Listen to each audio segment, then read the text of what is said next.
News 9 TV తెలుగుకి స్వాగతం. తమ్ముడు తెచ్చిన అస్థి పంజరం, కదిలించిన కన్నీటి గాథ. ఇది బ్యాంకా, కసాయి కొట్ట?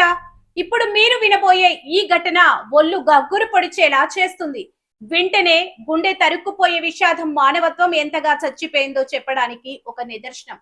ఒడిశాలో జరిగిన ఈ ఘటన ఇప్పుడు దేశవ్యాప్తంగా చర్చనీయాంశమైంది. ఒక సోదరి చనిపోయింది. ఆ కుటుంబం తీవ్ర బాధలో ఉంది. చనిపోయిన ఆ వ్యక్తి ఖాతాలో ఉన్న డబ్బులు ప్రభుత్వం అందించే సాయం కోసం ఆ కుటుంబం బ్యాంకుకు వెళ్ళింది. కానీ బ్యాంక్ అధికారులు అన్న మాటలు వింటే ఏ మనిషికైనా రక్తం మరిగిపోవాల్సిందే. చనిపోయిన వ్యక్తికి వస్తేనే మేము డబ్బులు ఇస్తాం అని తిరిగేసి చెప్పారు.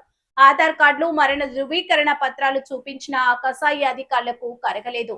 ఇంకా చేసేదేం లేక తమ్ముడు ఏం చేశాడో తెలుసా? గుండె మీద రాయి వేసుకొని సమాధిని తవ్వి తన అక్క అస్థి పంజరాన్ని సంచిలో పెట్టుకుని నేరుగా బ్యాంకు మెట్లెక్కి కౌంటర్ ముందు నిలబెట్టాడు. అస్థి పంజరాన్ని చూసి బ్యాంక్ సిబ్బంది, అక్కడున్న జనం ఒక్కసారిగా షాక్ కి గురయ్యారు.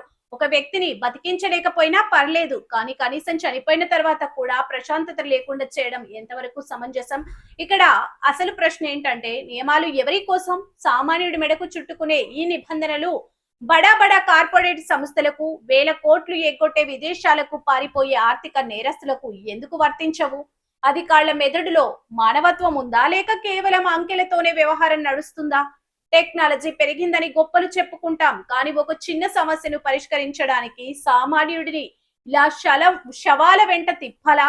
ఇది ఒక కుటుంబం ఎదుర్కొన్న సమస్య మాత్రమే కాదు, దేశంలోని ప్రతి సామాన్యుడి ఆవేదన. ప్రభుత్వ పథకాలు, బ్యాంక్ సేవలంటే ప్రజలకు భరోసా ఇవ్వాలి, కానీ ఇలా పిచ్చెక్కేలా చేసి సమాధులను తవ్వేలా చేయడం దిగజారిన వ్యవస్థకు పరాకాష్ట.